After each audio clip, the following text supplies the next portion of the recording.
नमस्कार। पाकिस्तान को उसकी ही भाषा में जवाब देना होगा, ये लव लेटर लिखने से काम नहीं चलेगा।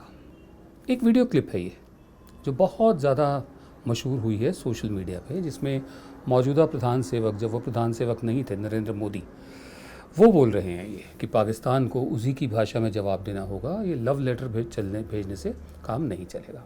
26/11 की घटना के समय आप इंचार्ज होते तो क्या कर सकते थे? मैं आज भी कहता हूं, पाकिस्तान को उसकी भाषा में जवाब देना चाहिए। पाकिस्तान को उसी की भाषा में जवाब देना चाहिए। ये लव लेटर लिखना बंद करना चाहिए। ये प्रणब मुखर्जी रोज एक चिट्ठी भेज रहे हैं और वो सवाल भेज रहे हैं, ये जवाब देते फिरते। गुनाह वो करे और जवाब भारत सरकार दे रही है।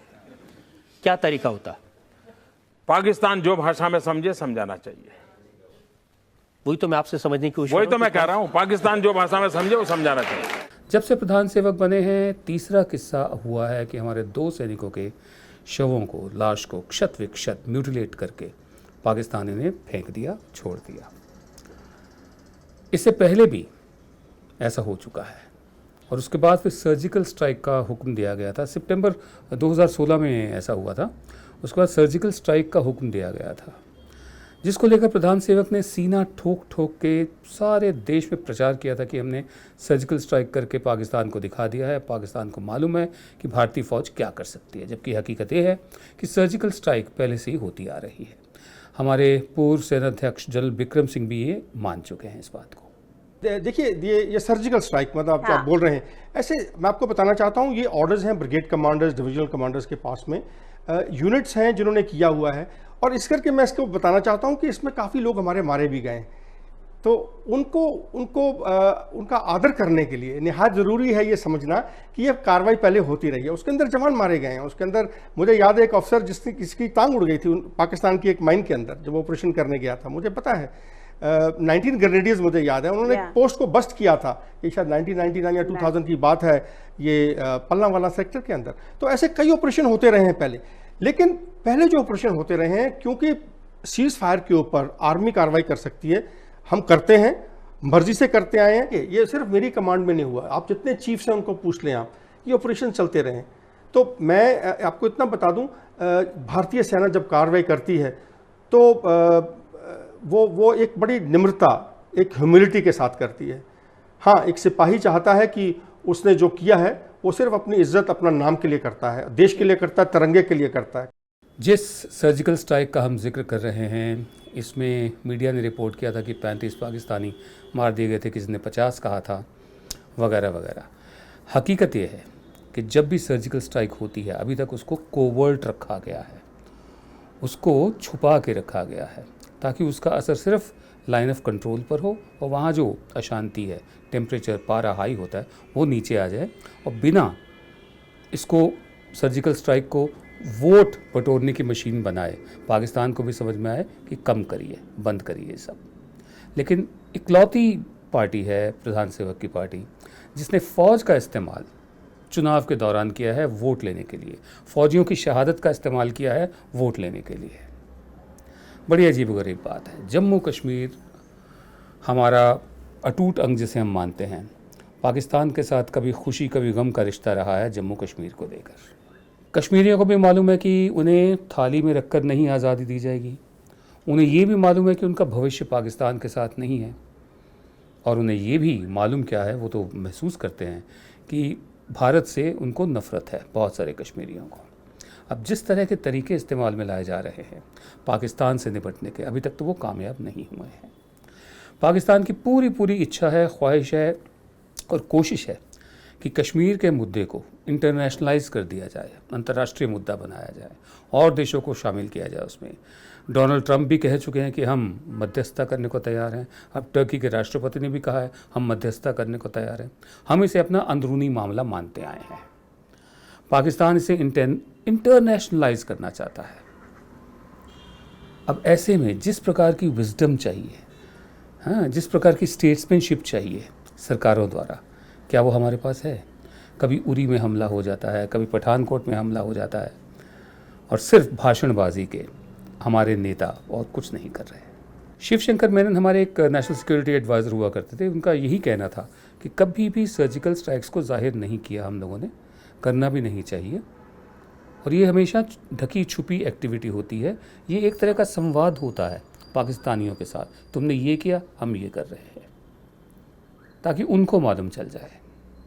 लेकिन हमारे यहाँ इसे भी बढ़ा चढ़ाकर अपनी श्रेय, मतलब अपनी हासिल करने का एक ज़रिया माना जाता है, अपनी जीत हासिल करने का ज़रिया माना जाता है। जैसे 104 अगर सैटेलाइट छोड़े गए तो उसका श्रेय भी खुद ले लो, स्टेंट अगर सस्ते हुए उसका श्रेय भी खुद ले लो, सर्जिकल स्ट्राइक हुई जो होती आई है उसका श्रेय भी खुद ले लो। हमें किसी तरह की अंतर्राष्ट्रीय मध्यस्थता मंजूर नहीं है। अगर मध्यस्थता होनी है, अगर होनी है, तो फिर आतंकवाद के मुद्दे पर हो। इंडस ट्रीटी जो है हमारी सन 1956 में हमने सिंधु नदी के जो पानी था उसको बांटने की जो ट्रीटी साइन करी थी उस पर हो, उसके कुछ प्रोविजंस पर चर्चा ज़रूरी है। आज के दिन हालात बदल चुके हैं। उसके अलावा चाइना कॉरिडोर जो बन रहा है पूरा का, एक तरफ काराकोरम से लेकर नीचे गवादर तक, उस पर चर्चा हो, मध्यस्थता हो तो अंतर्राष्ट्रीय मध्यस्थता। और साथ ही में जो हमारी समुद्री सीमाओं को लेकर समस्या है उस पर चर्चा हो, अगर अंतर्राष्ट्रीय मध्यस्थता होनी है तो। कश्मीर हमारा अंदरूनी मसला है और ये प्रधान सेवक और सरकारें इस बात को मान कर चलें कि चाहे वो इंटरनल सिक्योरिटी की बात हो, चाहे वो पाकिस्तान के साथ रिश्ते हों, हमें एक तो फुल टाइम डिफेंस मिनिस्टर चाहिए जो हमारे पास नहीं है। और जहाँ तक अर्थव्यवस्था की बात है उसका हाल भी कोई, उसकी सेहत भी बहुत ठीक नहीं है, हमें एक फुल टाइम वित्त मंत्री भी चाहिए। अब जहाँ तक अनएम्प्लॉयमेंट की बात है, बेरोज़गारी की बात है, हमें एक full time corporate affairs minister भी चाहिए। इस वक्त एक ही व्यक्ति के पास ये तीनों मंत्रालय हैं। क्या भारत में टैलेंट की कमी है, प्रतिभा की कमी है, या सब कुछ सारी ताकत खुद सेंट्रलाइज करके रखने का शौक़ है? बहरहाल ये जो दर्दनाक हादसा हुआ है हमारे बॉर्डर पर, इसमें शहीद परमजीत के भाई, एक तो नायब सूबेदार शहीद परमजीत सिंह, जिनके बॉडी के साथ, जिनके जिस्म के साथ छेड़खानी की गई, 22 सिख रेजिमेंट के हैं। उनके बड़े भाई रंजीत सिंह ने कहा वो बड़े से बड़ा नेता, सुरक्षा विशेषज्ञ भी नहीं कह सकता। रंजीत सिंह का कहना है कि जब फौज में 1 सेंटीमीटर कद कम हो तो उसकी भर्ती नहीं होती, तो मैं अपने भाई का शव बिना सिर के कैसे ले लूँ? हर सांसद और मंत्री के बेटे को फौज में भर्ती अनिवार्य कर दो, ज़रूरी कर दो। कभी पाकिस्तान से गोली नहीं चलेगी, तोहफे आएंगे। हर सांसद और हर मंत्री और हर बड़े नेता के बेटे को फौज में भर्ती होना अनिवार्य कर दो। आप पाएंगे कि किसी के भी बच्चे फौज में नहीं है हमारे नेताओं के। तीसरे, आर पार की लड़ाई करने वाले धोती पहनकर एसी में बैठते हैं। वो क्या जाने सेना का काम क्या होता है, फौज का काम क्या होता है। अभी तो पाकिस्तान आर ही कर रहा है। संसद हो, उरी हो, पठानकोट हो, सैनिकों की गर्दन काटना हो, सभी उसने आर आकर किया है। पार जाकर हमने क्या किया है? एक किया सर्जिकल स्ट्राइक, उसका भी ढिंढोरा पीटा। फिर रंजीत सिंह आगे कहते हैं, मैं अपील करता हूं साथियों से कि पाकिस्तान सरकार पर दबाव के लिए ये कदम उठाया जाए, संसद का विशेष सत्र बुलाकर उसका मोस्ट फेवरेट नेशन का दर्जा समाप्त हो, संसद में एक मत होकर पाकिस्तान को आतंकी राष्ट्र घोषित कर सभी मित्र देशों के पास सर्वदलीय प्रतिनिधिमंडल भेजकर इसका दबाव बनाया जाए। भारत सरकार तथ्यों के साथ एक मल्टीमीडिया प्रेजेंटेशन बनाए, उसका दुनिया की भाषाओं में अनुवाद हो और सभी देशों के दूतावासों में इसका प्रदर्शन हो। पाकिस्तान को हर दिन 300 ट्रक जाते हैं जो हमारा व्यापार चलता है पाकिस्तान से, वो बंद हो। बिड़ला, अडानी, जिंदल के पाकिस्तान में चल रहे सभी प्रोजेक्ट बंद हों। ये कहना है रंजीत सिंह का, एक बड़े भाई का, जिसके छोटे भाई को बहुत ही बेरहमी से, निर्ममता से एकदम उनके टुकड़े टुकड़े कर दिए गए। हमें उम्मीद है कि अब एक बार फिर कोई भाषण सुनने को नहीं मिलेगा, कोई नया नारा सुनने को नहीं मिलेगा, फिर ध्यान बटाने के लिए कोई नई बात नहीं छेड़ी जाएगी। सर्जिकल स्ट्राइक को लेकर एक पूरा कैंपेन नहीं चलाया जाएगा। करना है चुपचाप करिए और फिर बताइए हमें। सन 2011 में भारत में एक नया गांधी आया था, अन्ना हजारे। वो गांधी अब कहीं छुप गया है, बीच बीच में कभी कभी कुछ ना कुछ बोल देता है। और सन 2011 में ही अरविंद केजरीवाल और उस गांधी अन्ना हजारे ने मिलकर एक बहुत बड़ा आंदोलन शुरू करने की कोशिश की थी, जिसे जनता ने पूरा सहयोग दिया। लोगों का कहना है कि इसके पीछे आरएसएस थी। 2012 में आम आदमी पार्टी बनी, अब 2017 है, अभी 5 साल ही नहीं हुए और आम आदमी पार्टी का ये हाल हो गया है जैसे गुब्बारे में से धीरे धीरे गैस निकल रही हो। क्या कारण है कि लोग मसीहा बनकर आते हैं और फिर फटीचर साबित होते हैं? फ़कीर, हमारे यहाँ फ़कीरों की बहुत इज्जत है। मेरा ख्याल से हमारे यहाँ इकलौता एक फ़कीर हुआ है, महात्मा गांधी, जिनके बारे में भी सरोजनी नायडू ने कहा था कि गांधी को गरीब रखने के लिए कांग्रेस पार्टी को हर महीने हज़ारों रुपया खर्च करना पड़ता है। तो गांधी के बारे में कहा गया था हाफ नेकेड फ़कीर। उसके बाद एक और फ़कीर आए, विनोबा भावे, वो चले नहीं गांधी के बाद। उसके बाद वीपी सिंह, विश्वनाथ प्रताप सिंह, आपको याद है एक प्रधानमंत्री ये भी हुए थे वीपी सिंह। इन्हें ईमानदारी का मसीहा माना गया था उस वक्त और नारा आया था सामने, राजा नहीं फ़कीर है, देश की तकदीर है। वीपी सिंह के बाद मौजूदा प्रधान सेवक भी बोल चुके हैं कि मैं तो अरे हम तो फ़कीर हैं, कहीं भी झोला उठा के चल देंगे। और फिर जो दूसरे गांधी आए थे 2011 में, उनका भी कहना था मैं तो फ़कीर आदमी हूँ। वो फ़कीर नहीं बोलते थे, मैं तो फ़कीर आदमी हूँ। तो वो फ़कीर और इधर एक लंबी बुश शर्ट और ऊंची पैंट और आम आदमी जैसा पूरा मेकअप करके अरविंद केजरीवाल आए नए मसीहा बनकर, और देखिए आज क्या हाल हो गया है। जब शुरुआत हुई थी आम आदमी पार्टी की तो कैसे कैसे लोग साथ में जुड़े थे। जस्टिस संतोष हेगड़े थे, उसके अलावा प्रशांत भूषण थे, उसके अलावा योगेंद्र यादव थे, राजेंद्र सिंह पानी वाले थे, ये अपना रामदेव भी आए थे कुछ अर्सा के लिए, और श्री भी आए थे।